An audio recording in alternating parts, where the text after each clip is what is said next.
Hey everybody, welcome back to Video Game. So today we're going to continue a series on the MiSTer FPGA DE10 Nano project, and more specifically the work-in-progress Sega Saturn core, because it's been a minute since SRG320 updated the core, but he uploaded a test version to his GitHub last night, which we have found fundamentally improves performance on RAM modules below 2.9V. This might be one of the biggest under-the-hood updates we've had so far, and a lot of people are going to love it. Before we get too far involved though, do me a huge favor, go down below, hit like and subscribe, and ring that notification bell. Definitely helps us out. And if you feel something kind of want to support the channel, I got a Patreon link down below as well.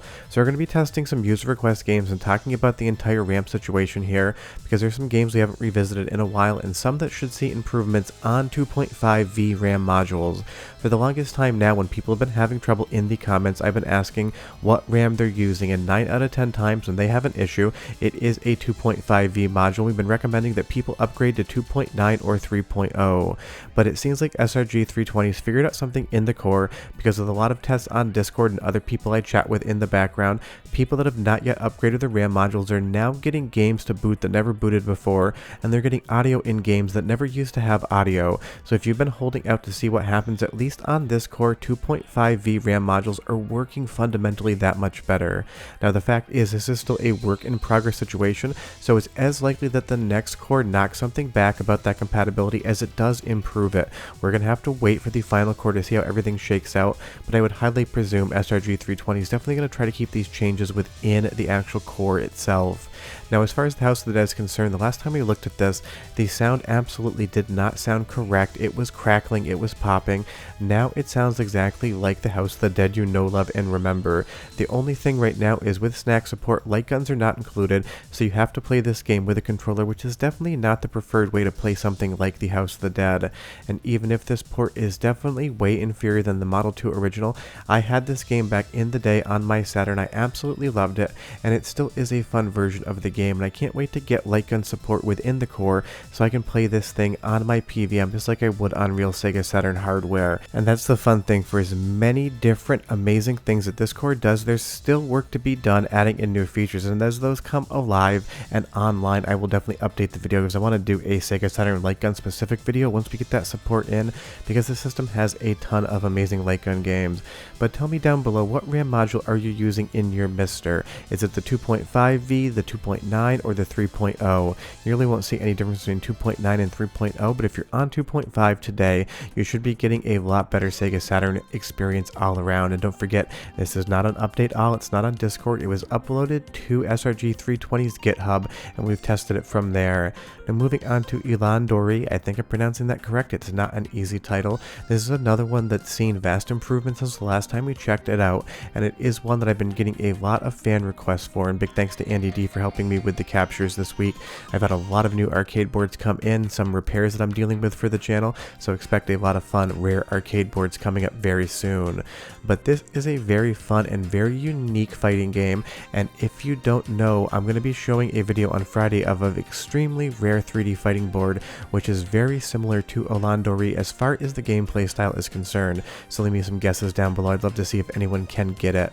But this again just shows how much improvements have come to the Sega Saturn core. Of course, the interlacing is still going to look a bit ugly on the core, especially when you're in HDMI, so there is still some work to be done on that. But this is just a pretty game, it's a unique game, and it's a game that for the longest time would have freezing problems or slowdown problems, just not an experience that was 100%. Now if there's anything wrong with this game other than the interlacing, I really fundamentally couldn't tell. All of the character selection screen works well, you have your choice of whoever you want to use character wise, and it is just a fun game on Sega Saturn that you probably don't think of immediately when you think of Sega Saturn fighting games. You probably think of Virtual Fighter, Dead or Alive in the 3D realm. It also has an incredible soundtrack, and the last time I tried to play this, it was just pops and clicks, so go ahead and listen for 45 seconds. I'll be back with more games that just work on the new core.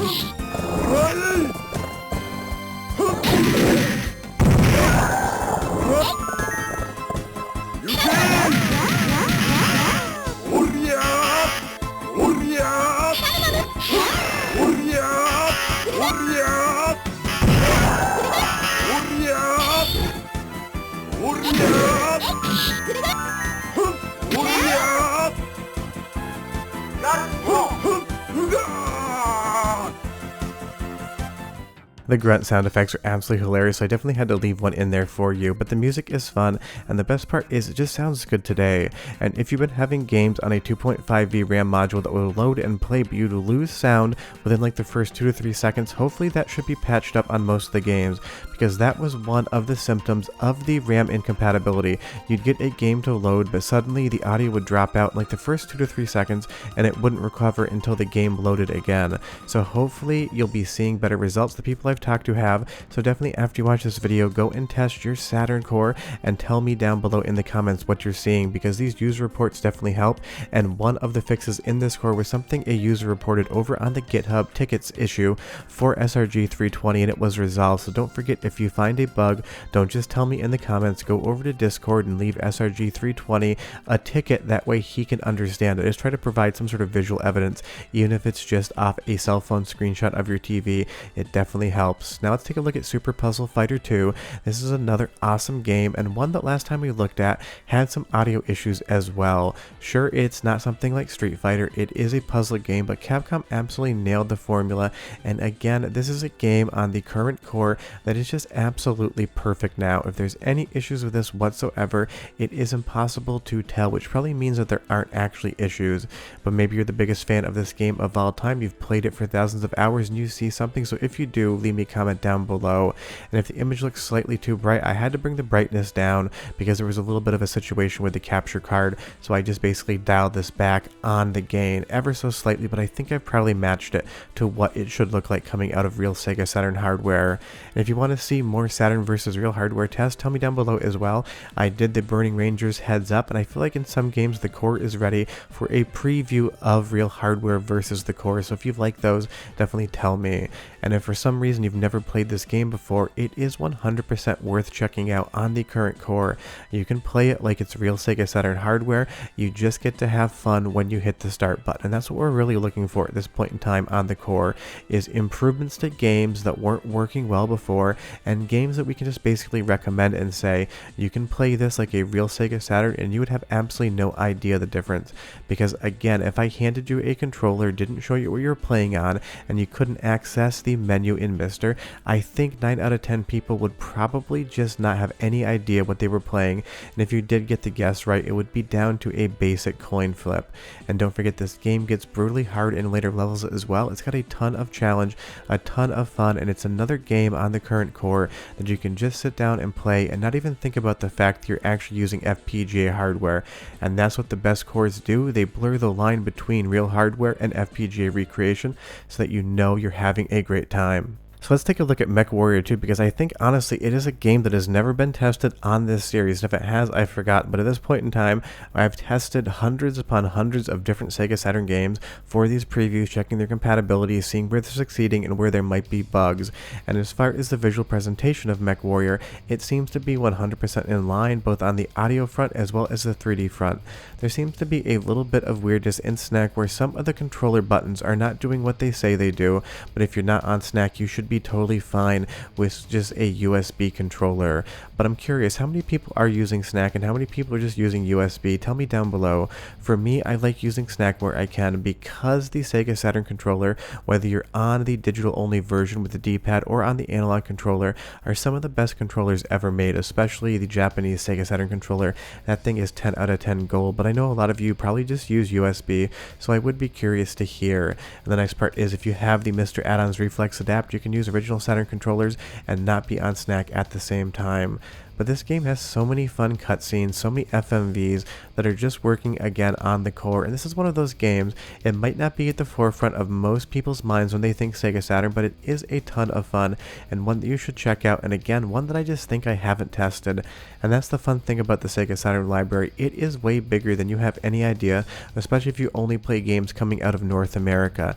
There's going to be so many people discovering so many awesome Sega Saturn games. I can't wait to hear what hidden gems you discover, and if you do have a particular hidden gem you like, tell me down below and maybe I'll do a hidden gems testing video sometime in the future, because for every single Virtual Cop or Virtual Fighter or Daytona USA, there is something out there that basically only 10 people have played and that it will be absolutely spectacular.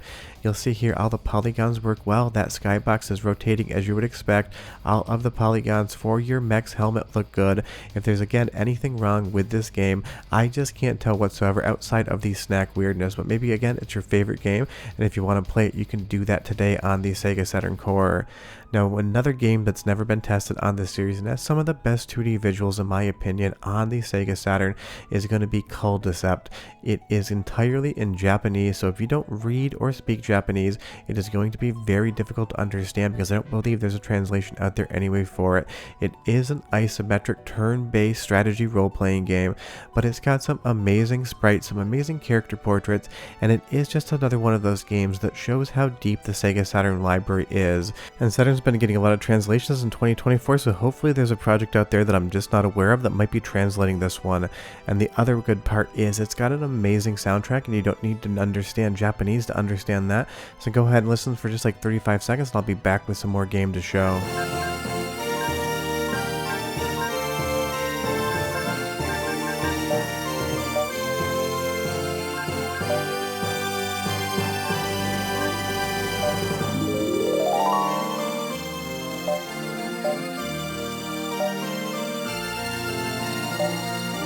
Discard your card.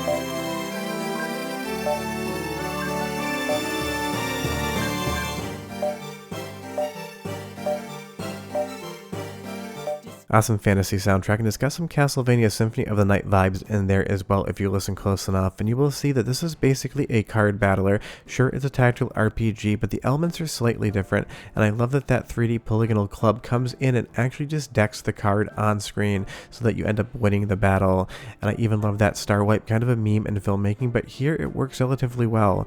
And honestly, again, this is just a game that shows how deep the Sega Saturn library is, and when the core is finally 100% finished, if you sat down and tried to play every Sega Saturn game from start to finish, you would probably run out of years before you ran out of games. I mean, sure, there's definitely some games on the Sega Saturn that are not worth your time or attention, but just again emphasizing how deep that library truly is. But the best part is, however many games you want to play, if they're working on the core today, if you grab that newest core from GitHub and you have the 2.5V RAM module, you should see better performance on games that struggled on it previously. And that is the thing. The MiSTer hardware does update as time goes on, and if you got into MiSTer like 3.5–4 years ago, you probably have a 2.5V RAM module in your system, even if you haven't checked, and it is silk screened on the side of the RAM, so if you want to find out what it is, just look on the outside and you'll basically see on the RAM PCB it'll have a version number. But go ahead, grab this core, start testing it, and leave me some comments and tell me your findings if you do have older RAM, because this is something that's going to be fundamentally important for a lot of people, because for every person that's upgraded their RAM, I feel like I have 5 commenters that haven't done it yet because they were waiting to see if things improved, and as of today that seems to have happened. But short of that, we are done. Go play some Sega Saturn. I'll see you next time. Bye bye.